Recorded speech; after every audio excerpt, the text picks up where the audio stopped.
Hi, friends. Welcome to Encouraged and Equipped. On this podcast, we introduce you to the women of Christ Chapel Bible Church. We love being encouraged to live out our faith in Jesus by hearing the stories of women in our church community. We are so glad that you're here. Sometimes life doesn't go like we planned. We might even say that most of the time it doesn't go like we planned. While we know God's plans are better, that doesn't mean they're always easy. Lindsay Horton shares with us both the heartache and the hope when God's plans and timing look different than ours. Here's our conversation.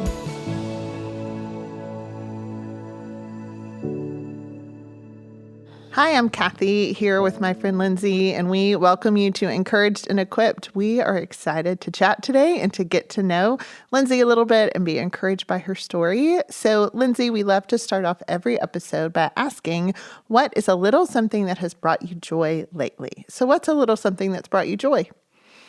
Well, we just got back from a big trip, and I say we, my husband and I, and my two oldest kids. And I think just getting back and seeing my 3-year-old for the first time in a week and a half was just so special. We got home, and he was still awake, even though he should have been asleep. And I went in his room, and I was trying to be really quiet, and he was awake, and he just started giggling.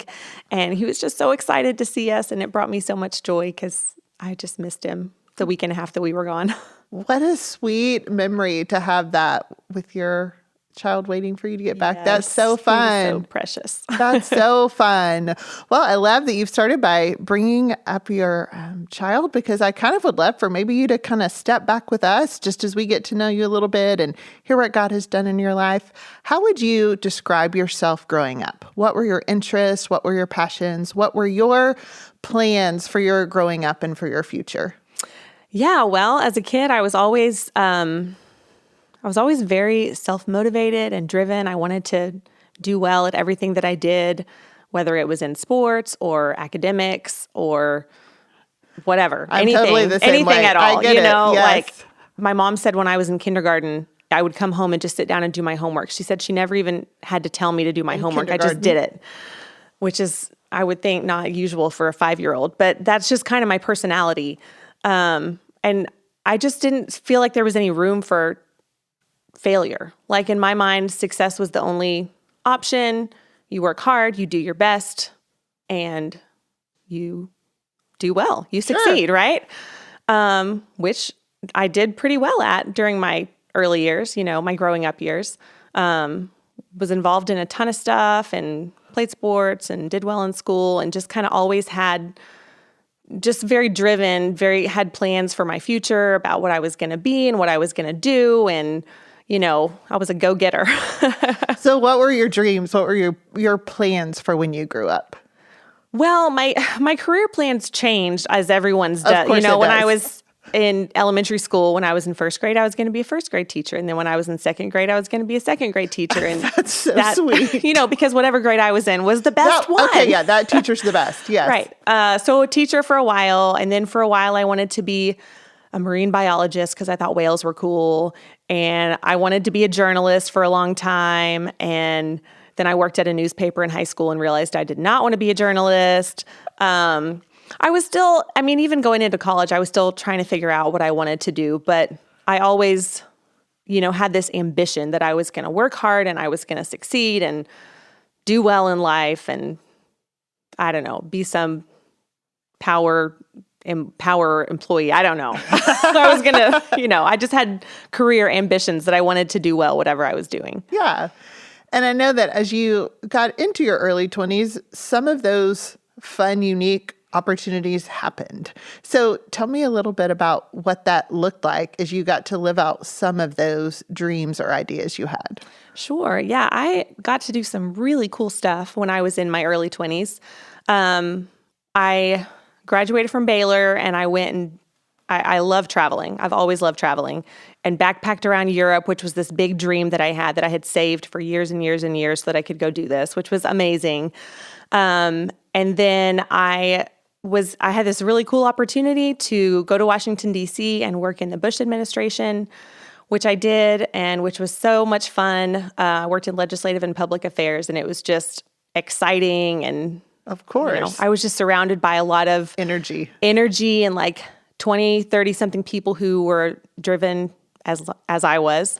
And it was just a lot of fun. Got married in my early 20s, and my husband and I traveled a lot. We actually did a big around the world trip and like lived out of a suitcase for 6 months. And okay, so a few weeks ago, you told me how you first met your husband, and you have to briefly tell that story because it's so unique. I know people always say it's very romantic, and it really wasn't that romantic, but it sounds romantic. Very romantic. Yes. So we were on a beach in Honduras riding horses when we met him. When I met him for the first time. Yes. And he's not Honduran. No. No, he's actually a Texan, so I just got lucky. I met a fellow Texan. Yes. Y'all were on a cruise, right? Yes. Is that right? So we were on the same cruise ship. I was there with my family. He was there with his 28 closest family members. And he likes to tell everybody that he had like a 6-pack and a long flowing blonde hair with a rose in his mouth, that he looked like Fabio or whatever. That's not exactly how you remember it. Not exactly how I remember it, but something like that. Sure. It makes a great story, right? It does make for a great story. Okay, so you get to work in D.C. Y'all do a lot of fun things. You've married this great guy, travel the world, and then what's next? So because we both worked in the Bush administration, we both lost our jobs on January 20th, 2009 at noon. But we knew it was coming. Right. This was not a surprise. It was no surprise, which was when we packed our very few meager possessions into our car and bought an around the world ticket and traveled the world. But we had time to do that because I was starting grad school in August of that year. So we kind of had this like window of time where we thought, okay, what are we going to do? We don't have a mortgage. We don't have a car payment. We don't have kids. We don't have kids. At this point, let's just go be young and wild and free. So we did. And it was amazing, and I do not regret it at all. Do you have a favorite country y'all went to? Oh, people ask me that a lot, but I like everywhere. I just like to go everywhere. So I don't know if I do. Hey, that's great. I'm kind of the same way. Take me anywhere, and I will love going somewhere new. Yeah, exactly. So we kind of put off reality for a little while, but then we came back and we settled in Fort Worth that August of 2009 so that I could go to seminary and get my degree in marriage and family counseling.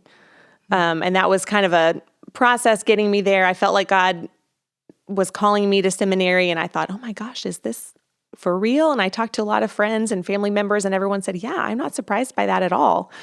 We came and we settled in Fort Worth, and JB got a job, and I started going to grad school and working on my degree. And, at this point I thought, okay, we've got our life figured out. We have this plan. I'm going to go to school. When I finish, we're going to get pregnant. We're going to have 2 beautiful kids. They're going to be super smart and awesome. And I'm going to have this really amazing career as a counselor. It's going to be flexible so that I can be home with my kids and I can work. And it's a well thought out, wonderful plan. Yeah. I mean, it sounded perfect, right? Right. And nobody has a perfect life, number one. Right. And I know we're going to talk about the fact that some things changed, but it's not like everything for you had been perfect up until then. You had some health challenges and things that you knew that life wasn't perfect. Right. Yeah. So I have Crohn's disease, and I was diagnosed when I was in high school, and it was a really rough time because I was very sick for 3 years before I was diagnosed. So it was a really, really difficult 3 years. It was 3 years that I did some wrestling with God and trying to understand what was going on with me and what was going on with my body, and was I even going to be able to have a future at that point? Mm-hmm. Kind of wasn't sure if I was going to even be able to go to college for a little while because I was so sick. But anyway, I was diagnosed with Crohn's disease, and then everything got better because I got on medications. We're back to the plan. I got back on track, and my health got back on track, and I was back on my plan. Yeah. And then the plan began to change, or God began to change the plan. And you mentioned a phrase when you were talking about your Crohn's disease of kind of wrestled with God through that. And I feel like a season came up where you got to practice that again. Tell us a little bit about that. Yes. So after I graduated from seminary, which was December of 2011, I pretty quickly began to realize that everything was not going to be exactly as I had hoped and dreamed that it would be. Career-wise, it was really challenging because I had to wait several months before I could apply for my licensing exam. And then after you get your licensing exam, you have to then get a supervisor. It takes a while to kind of start the journey to being a counselor. And so I was unemployed during that time and kind of felt useless. For a driven person that's traveled the world and enjoys the energy of activity, there wasn't a lot. Yeah, and I hated it. I really hated it. And I think it took probably 4 or 5 months for me to go through that process before I was able to actually start working and accumulating hours towards my licensure. So that was challenging. And then at the same time, as soon as I graduated, we started trying to get pregnant. And it was very clear in the first 4 to 5 months that was not going to be an easy road either. I think 6 months into that process, my doctor was already telling me, you're going to have to use fertility drugs because I don't think you're going to be able to get pregnant on your own because you can't even ovulate on your own. And so it was kind of like this abrupt transition in that, I would say that first 6 months where I was like, oh my goodness, my job is not going that great because I didn't have one for a little while. And then this whole getting pregnant thing is not going the way that I thought it was going to go. But then I was able to get a job and I was working as a counselor, was not getting the number of hours that I needed to get my 3,000. And I thought, okay, at this pace, I'm never going to get there.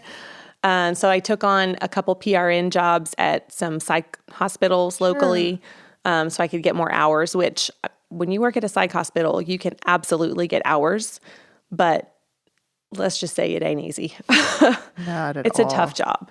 And it was very stressful. And I was, every single day at work, I was working with people who were suicidal and who were self-mutilating and who were just, they hated their life, they hated their family, they hated everything and everyone. And it was just really heavy. It was a very heavy work that I was doing. But then in addition to that heaviness from work, I had this heaviness in my personal life because my health was not going as it should. My fertility was just basically not there. And so I kind of had both of these things going on at the same time that were both really heavy on me. And it was hard. It was a really, really difficult season. And I felt a lot of guilt too, because I felt like my husband was doing everything for me because I thought, he's making all the money and I'm not making any money and I can't even give him children. So I felt just so useless, like my career's not working out. I can't have kids. Like, what is my purpose? What good am I? And it was just really difficult and increasingly dark time in my life as it went on for several years. Yeah. Yeah. I'm so sorry. I know that season was incredibly difficult for you and involved a lot of wrestling with God, lessons you learned along the way. Right. And I know remembering that and talking about that is challenging, but I also know that you're passionate about that, hopefully encouraging others. And that has marked even how you interact with God today. Yes. So, because I know you want to share, what are some of the memories, stories, lessons that were most meaningful for you or really impacted you?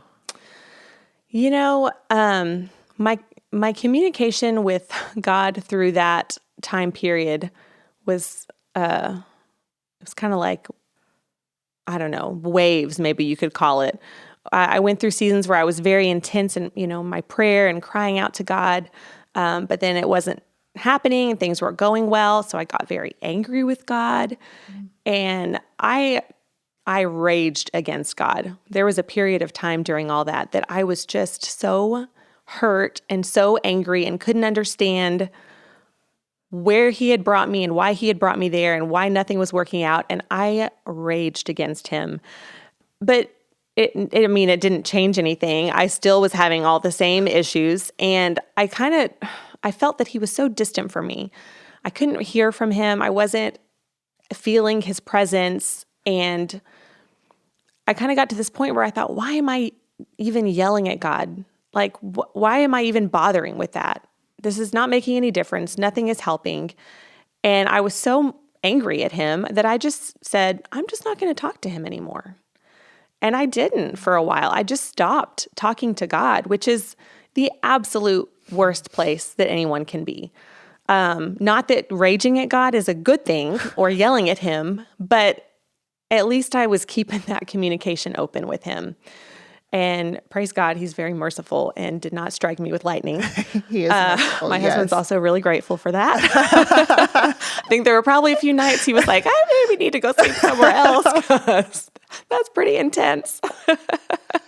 But yeah, I went through this season then when I just didn't talk to God at all. And it was very isolating and lonely and dark. And thankfully I had a really good friend who said some hard things to me, but let me know that not talking to God was not an option and that I had to talk to him, even if I was telling him how angry I was, that I needed to get back into that habit of talking with God. And I knew that she was right, but I didn't know where to begin because I just felt like I'd poured everything out. And I thought, I have nothing else to say. I don't even know what to say to God right now because I was just in so much pain. I was in such a dark place. And so I started with the Psalms. The Psalms are already there. They're there for us. All we have to do is read them and pray them. And that was really all I could do for a while, was just to pray words that somebody else had already written because I couldn't come up with anything on my own. I think a couple of things you've said in there are so profound. The first one, just your friend saying, these are my words, not your words, but you can do anything you want to, but you just have to talk to God. Right. You can't stop talking. Right. And you said that to me for the first time a couple of months ago, and it has stuck with me so significant because sometimes, and I read in a book something after you had said that said there's something worse than prayerful lament, and it is silent despair. Yes. And that has so stuck with me that it's almost like I can hear someone saying to me in grief at times, you can do anything you want to, but don't stop talking to God just because you said that. So I think number one, that's really profound. And number two, I appreciate that you said, well, okay, I'll talk, but I don't have anything to say because I've said it all. Right. And so you just said, okay, I may not have written these words, but I'm going to adopt them as mine for the moment and just pray these out loud. So at least there's some sense of communication. Right. And I think the word you used, despair, was really where I was at that point. But there's some really great Psalms to pray when we're feeling in despair. And I prayed Psalm 89 where it says, how long, O Lord, will you hide yourself forever? I prayed Psalm 90, relent, O Lord, how long will it be? And I prayed Psalm 88, which is a very dark psalm that ends with, the closing line of the psalm is, darkness is my closest friend. Mm-hmm. So it wasn't like I was praying these like really hopeful, uplifting prayers, but I was at least talking to God again. And it was a long process. You know, I finally got to where I could pray with my own words again. But I had to start somewhere. And I think I learned through that giving God the silent treatment is never going to be a good option. Nothing good is ever going to come from that.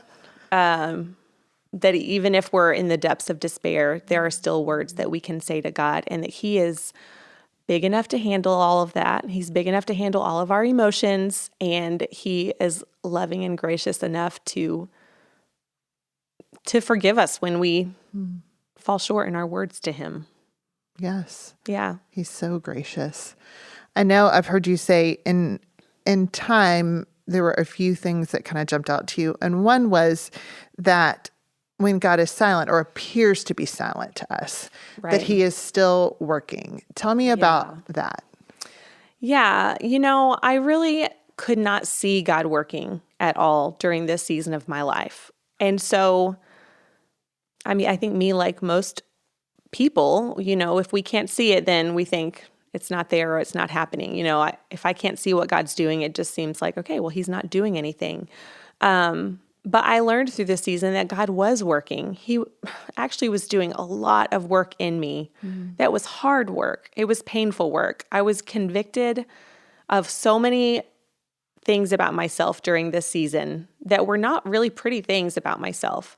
But there were things I needed to be convicted of. There were things that He needed to point out to me.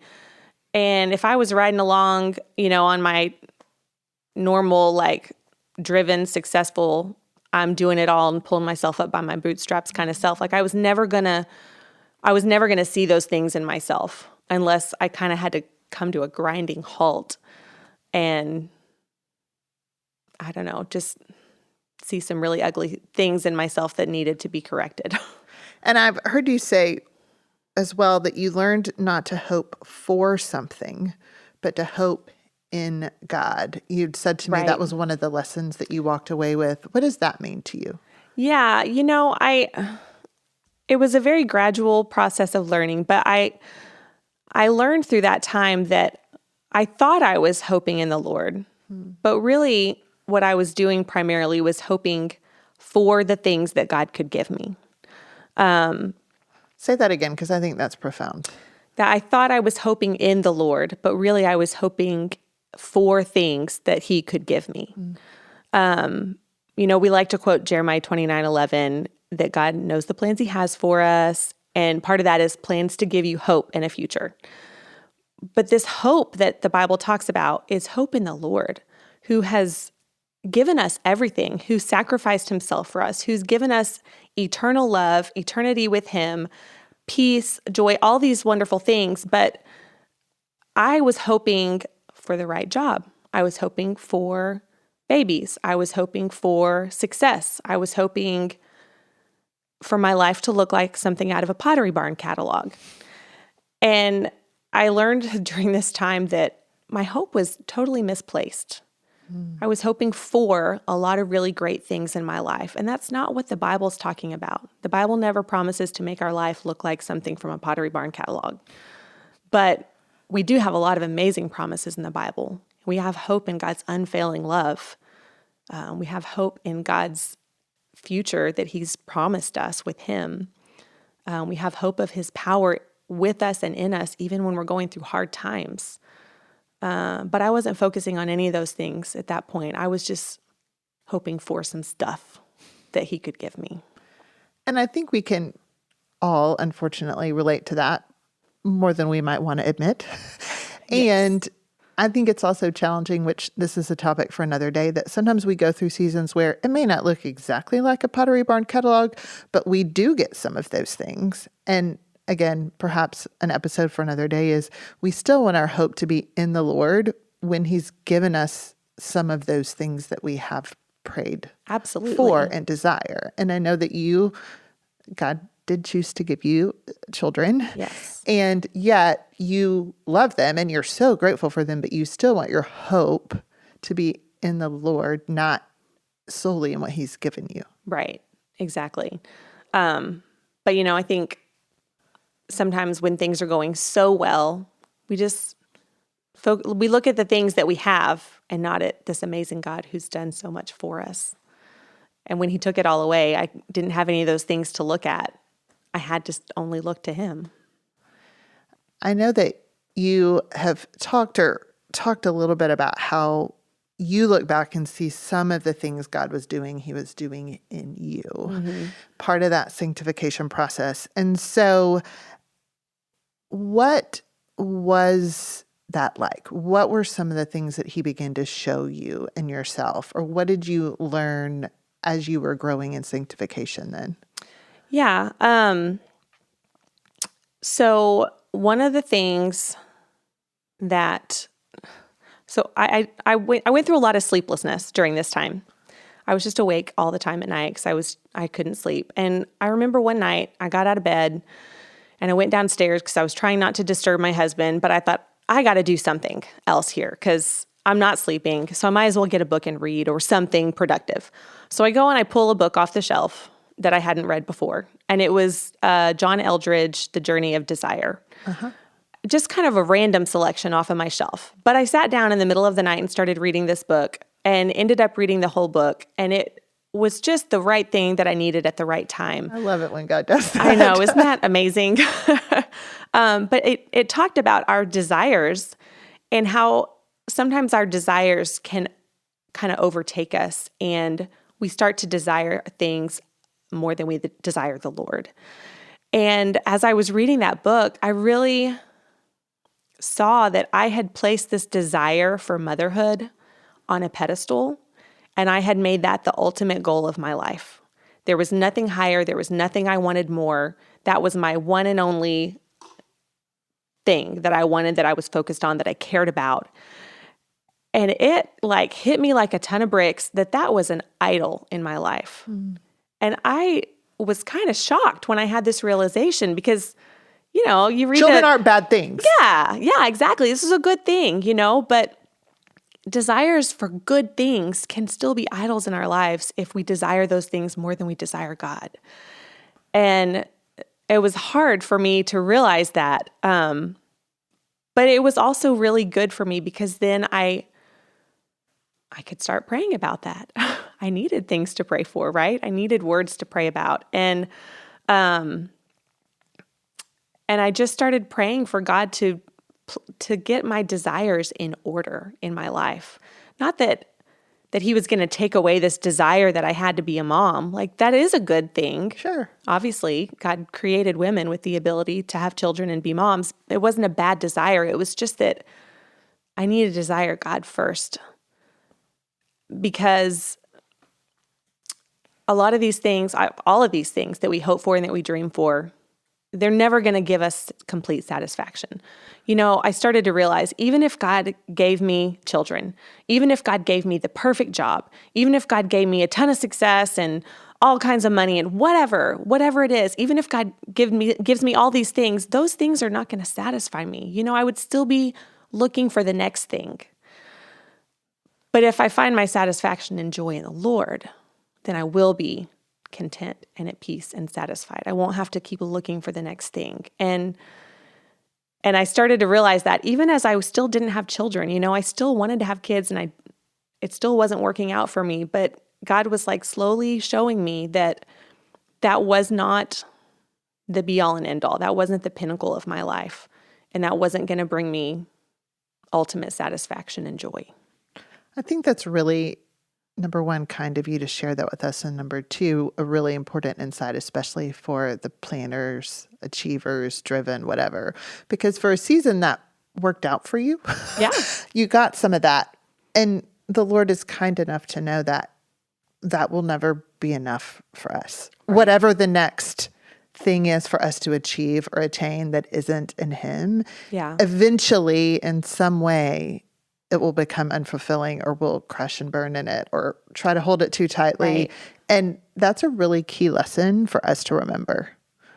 I know too, you have also mentioned that during that season, you began to kind of wrestle with the difference between obedience and delight. And you've used a phrase called unfulfilling obedience. Talk to me a little bit about that. Yeah. You know, we love to quote this verse. I mean, we like in Christian circles, you know, we love to quote this verse from Psalm 34:7. It says, "Delight yourself in the Lord, and He will give you the desires of your heart." It's a beautiful verse. And I quoted that verse to myself and to God a lot during that time period because I'm like, okay, I am delighting myself in you, but you are not giving me the desires of my heart. You know, like I was seeing it as this, like, I do this for you, you do this for me. You're not filling in your end of the bargain. Yes. And it made me mad for a while because I was like, why are you not doing this for me? My whole life, I've delighted myself in you. My whole life, I have done the things I'm supposed to do. And I, you know, have followed the rules. I'm a rule follower, you know, and I've done all the right things. And I started to realize, man, that is not the same thing as delighting myself in the Lord. You know, obedience, doing the right things, being moral, that is not delighting yourself in the Lord. And I realized I wasn't delighting myself in the Lord. I was just trying to check off some boxes and then saying, okay, God, I did my thing. Now you do yours. And it just doesn't work that way. And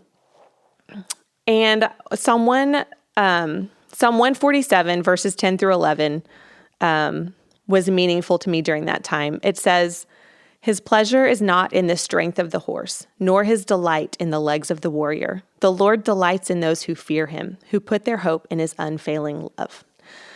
And in my really twisted, convoluted way of thinking, I was thinking that God delighted in my strength. I was thinking that God delighted in my morality, that God delighted in me being successful and achieving things. And God delights in me delighting in him. He delights in me when I put my hope in his love. And I just had gotten everything all twisted. I had just gotten, somewhere along the way, it had all gotten mixed up and twisted for me. And God was kind enough, I can say that now. At the time, it did not feel kind, but he was kind enough to show me a lot of these things about myself during that season. It's hard when you're in a season where you're being disciplined, I would say, even, to feel like God is being kind to you. But he was being kind to me, even though it was hard, because he was bringing me back to him and back to a right relationship with him. I love that you said that, because you've been kind enough to share with us about the hard. And you've said God is kind. You are grateful for that. Can you just tell me for a minute, why you are glad that he sanctified you in that way? How has that been good for you? I would say my relationship with him is so much stronger. There's so much more depth to my relationship with him, having gone through that. He's given me wisdom that I would not have achieved otherwise. I'm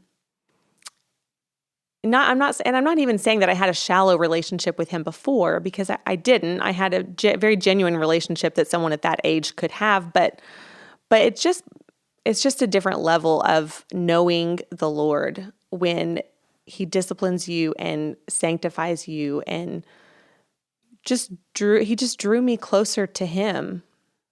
I don't know if I'm really explaining it well. No, that's great. I know, or I can see in your face how hard it was, and yet how grateful you are for it at the same time, because of what that is transformed in you and meant for you as far as your joy and your walk with him. Yeah.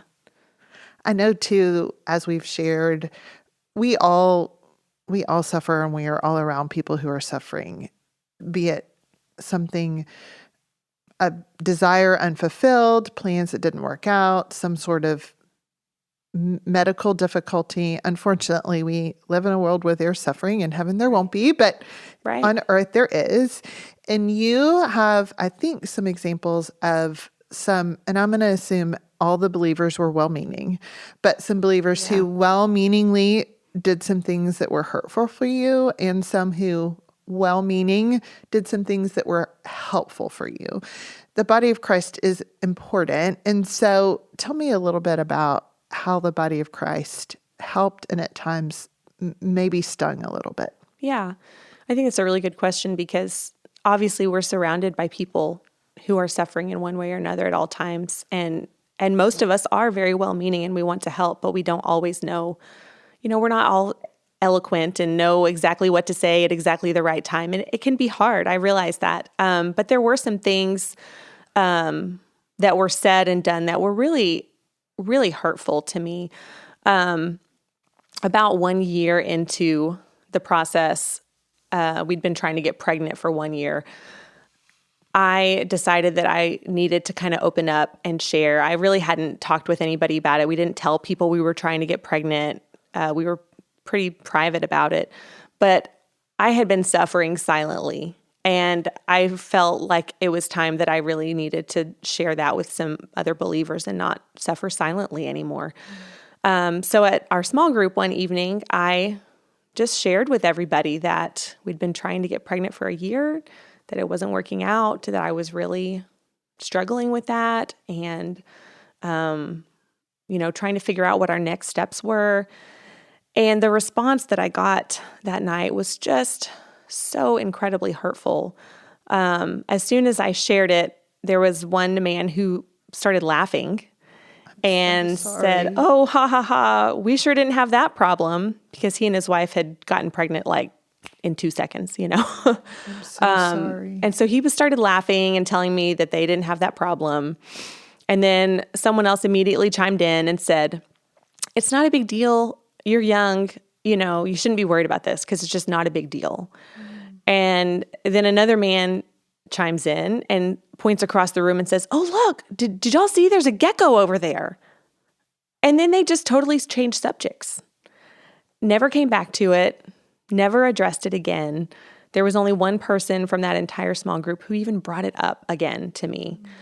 And we stayed in that small group. It was very hard for me, but I stayed in the group. And I mean, we're talking a year later, I'm still not pregnant, and nobody's even asking or bringing it up or saying, "Hey, how are you doing?" Or, what's going on with that? I mean, it was just kind of like they didn't know how to deal with it. And so they didn't deal with it. And that hurt so much because the people who should have been there for me, the people who should have cared, the people that I made myself vulnerable to and told them my hurts. It was a big step of faith for you to open up. It was big for me, and it was brushed aside and ignored and minimized. And that was very hurtful. And I know those people were not trying to hurt me, but it was really hurtful. And I was in a really bad place, and I needed people to pour into me. And so it's a good reminder to me now, and hopefully a reminder to all of us that when people around us are suffering or hurting, then we need to lean in instead of shying away. We don't have to know the exact right words, but just, I think, letting people know that we're listening, letting people know that we care, that their pain is important, and then that's, meaningful. We have to lean into people. Even and I'm sorry, how can I pray for you? Right. Because you knew they couldn't fix it. Of course. Right. But you were wanting people to bear that burden with you. Right. And I mean, none of us can fix anybody else's problems, but we still need each other. We need to be loved, and we need to be supported. We need to know that somebody out there cares about us and is thinking about us. And they unfortunately did not do that for me. I did have another friend, however, who was an amazing friend during that time. And I think really the picture of what a good friend is to someone who is suffering. Her name was Shelly, and she was just an awesome friend. And she was just always there for me. I think next to my husband during that season of my life, Shelly was far and away my best friend. And it was a very difficult, dark season of my life, but I wasn't like always moping or whatever. I mean, Shelly and I could hang out and break into kick line in the living room or whatever. I mean, we were goofy and silly and had fun together, but she also knew that I was going through a really hard time, and she would listen to me. I mean, I would tell her really hard things, and sometimes I was in the wrong, like with my season of like raging against God, and she would listen to me without judgment. She never judged me, but she was also willing to say things that I needed to hear. And I remember when I told her that I had stopped talking to God because I was just like, I can't do this anymore. He's not talking to me, and I'm not talking to him, period, And she was just like, no, you can't do that. You have to talk to God. You can tell him you're angry. You can, tell him how furious you are and that you hate this situation, but you have to talk to God. And it was a hard thing for her to say, but I could take it from her because I knew that she loved me. And because I knew that she wasn't judging me, it was because she cared about me. And I think she earned the right to speak hard truth to me by being there for me, by listening to me, by not judging me, by caring about what I was going through. What a good friend. Yeah, she was a great friend. Yeah, and I hope that I am that friend to people in my life as well. Yeah. I know that you've been sharing about your story for a while. As you think back about it, are there any other key moments or key memories that are popping to your mind or that you think could encourage or help someone who's listening? That's a good question. Any other key memories? I have to say, I'm really grateful that I had a supportive husband through all of this. Obviously, if you're married to somebody who's going through something difficult, whether it's depression or a health issue or whatever, it takes a toll on the spouse as well. But he was just so patient during that season. And I'm so grateful because I needed a lot of patience. I needed someone to be very patient with me. And I'm just so grateful for that. He even at one point said, I think you need to just get away from everything and go on a trip somewhere, just totally get away from it all. So I had been studying Spanish. And so I left for a month and I went and I lived with a family in Ecuador. And he was so 100% supportive of me doing this because he just knew that I was not in a good place and I just needed to kind of change my scenery and change my perspective and take my mind off of trying to get pregnant. And so I went and I lived with this family in Ecuador, which was awesome. Very hard because it was 5 of them in the family and only one of them spoke English. But they were this really great Christian family, and they took me into their home and let me live with them, and they fed me and helped me get a driver, and they were just wonderful. But they knew what I was going through. They knew what the situation was. And I remember talking with the husband, and he was the only one who spoke English. I was talking with him one night, and he said, the Israelites had a very short attention span. God was so faithful to them, and then something bad would happen, and they would forget all of these amazing things that God had already done for them. And then God would do something else amazing for them, and then they would forget, and they're yelling at God, and why have you brought us here, and why are you doing this? And he said that's why we need the Old Testament, because we can go back and read it and remember all of these amazing things that God has done. And he said, you need to do the same thing, and you need to write your story of your life and of God's faithfulness to you. Because when you're going through a season that's really hard, we just tend to forget of all of God's faithfulness. I love that. And so Manuel encouraged me to just go back through my life and write down my story of time and time and time again that God was faithful to me. So that when I felt hopeless and in despair and was feeling like he was absent and not caring and not listening, that I could go back and look at that and remind myself that God is faithful and he has done so much for me and he's not done yet. And that was just so incredibly helpful for him to tell me that. I needed him to tell me that. I love that. What a cool assignment. Yeah. It makes me think, I should sit down and do that because God has done so much. And sometimes we don't mean to forget, but if I'm not actively choosing to remember. Right. We think about what's right in front of us. Yes. I love that. Well, as we close, I would love for you to just share maybe a final thought or encouragement specifically to someone who's listening who might be in that season of wrestling or it's really hard. What would you love to say to that person?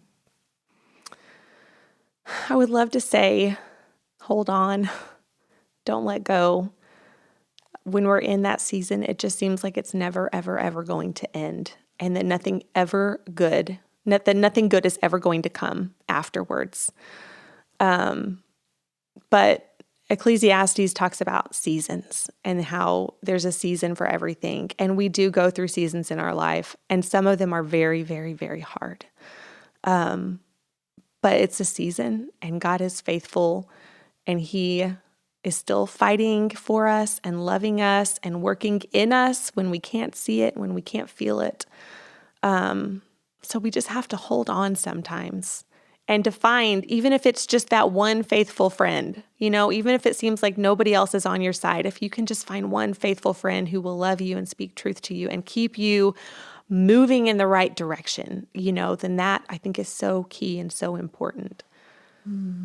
Thank you, Lindsay. Thanks for kindly allowing us into something in your life that is very personal and vulnerable. I'm genuinely grateful that you would have the strength to share that with us, and you would love us well enough because you want us to have Jesus, and you want someone suffering and wrestling to know the hope and the understanding that another believer has for them. And I'm really grateful for that.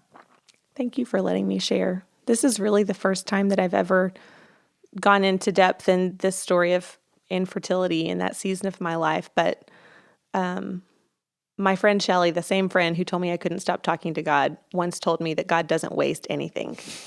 And he doesn't waste my sufferings either. And so I just hope that it can be an encouragement to somebody who's going through a really hard season, that God could use this story to be a source of hope and encouragement. Absolutely. Let me close this in prayer. Lord, thank you for my friend Lindsay and for her willingness to honor you and enable us to taste a little bit of her pain so that we can hopefully taste of your encouragement and your love. And I pray specifically for women listening who are hurting and wrestling. Would you enable them to talk to you? And would you, in time, graciously give them strength for the next day and strength for the next day and then hope for the next day and hope for the next day? And for those of us who are around people who are hurting, which is all of us, Spirit, would you help us be sensitive and careful and intentional and loving as we reflect you to the friends and family in our lives?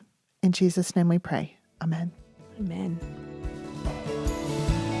Thanks for listening. For more episodes, be sure to follow Encouraged and Equipped.